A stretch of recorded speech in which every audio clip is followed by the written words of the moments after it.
You're about to yawn. Not because you're tired, not because the room is stuffy, because you just read the word yawn 3 times in the last few seconds, and your brain already started the process before you even noticed. Go ahead, feel it building. That tightness in your jaw, that urge you can't quite explain, rising whether you want it to or not.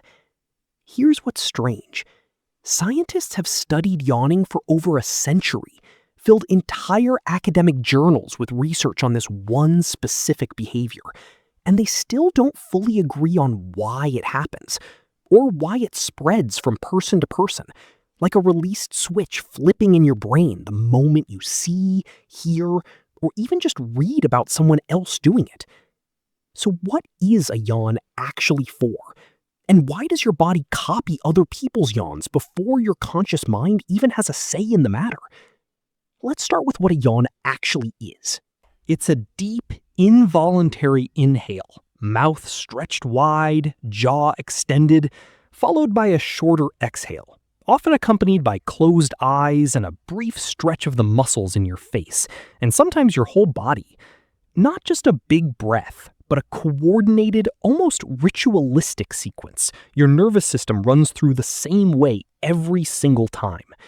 Nearly every vertebrate does it. Fish yawn, birds yawn, dogs, cats, snakes, even unborn human fetuses yawn in the womb, as early as 11 weeks of pregnancy, visible clearly on ultrasound scans, long before there's any possible reason related to being tired or bored, since a fetus isn't awake in any meaningful sense to begin with.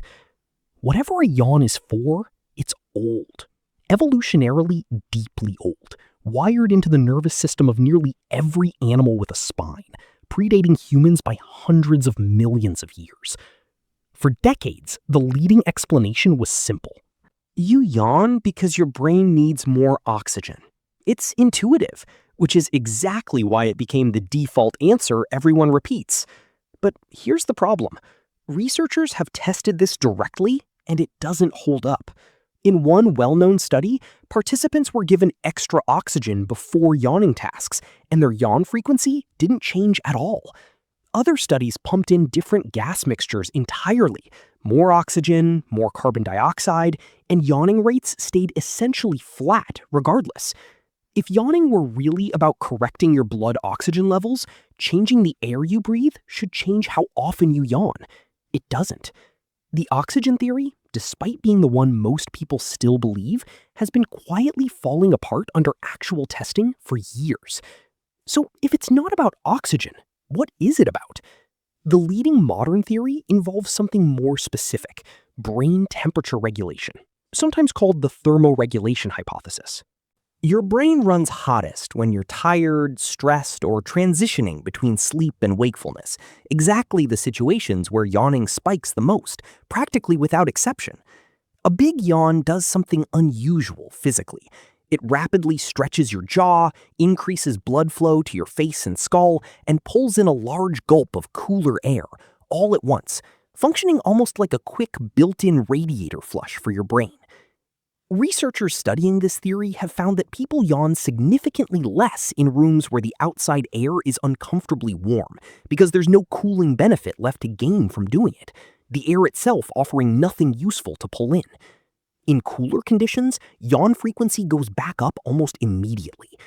This lines up with when yawning naturally spikes for you personally, right after waking up, right before sleep, during long stretches of boredom or fatigue, all moments when your brain temperature is drifting out of its ideal operating range, and a yawn may be your body's fast, built-in way of pulling it back toward baseline before anything more serious goes wrong. But this still doesn't explain the part that made you yawn a few seconds ago. Why does watching, hearing, or even reading about someone else yawning make you do it too?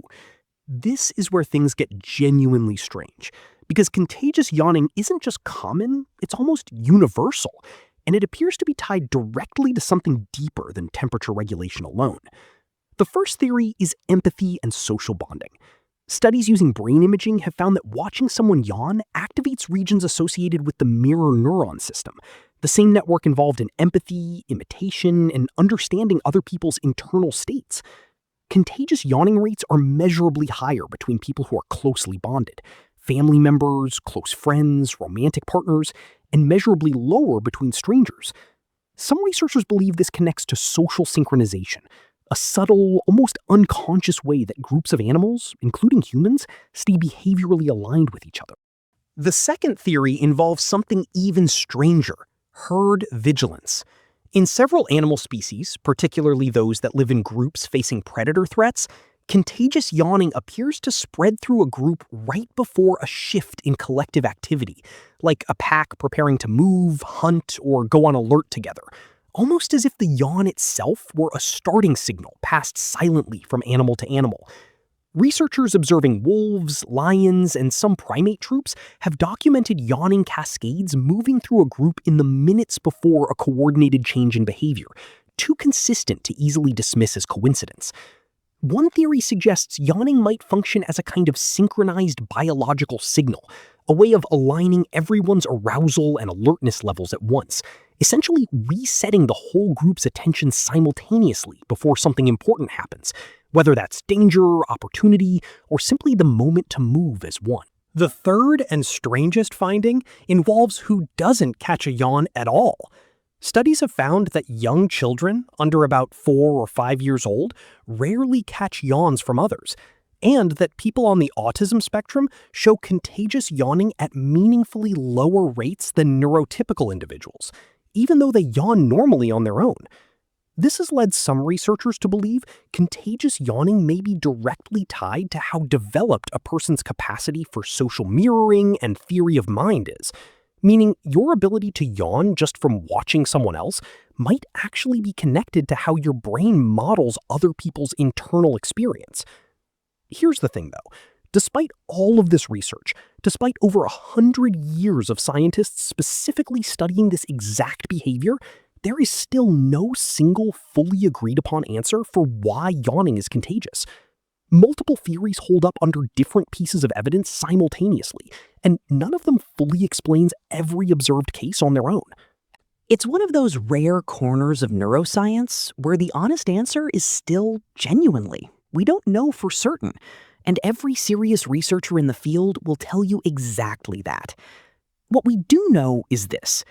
Somewhere between 3 and 5 times a minute, your brain performs an ancient, deeply wired action that predates language, predates complex thought, and connects you, quite literally, to fish. And somehow, without your permission, without a single conscious decision, it spreads between people, like a signal being passed silently down a chain. A tiny synchronized moment shared between minds that mostly happens too fast for either person to notice it happening at all.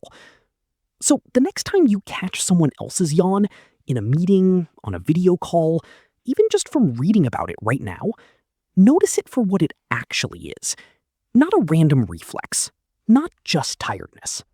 A signal, ancient and largely mysterious, passed silently between two nervous systems, doing something scientists still can't fully explain, happening quietly inside you, whether you were paying attention or not. You didn't choose it.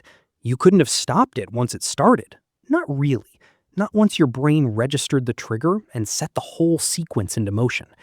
And somewhere, right now, someone reading these same words is doing exactly the same thing you just did, catching a yawn from a screen, from text, from nothing more than the idea of one.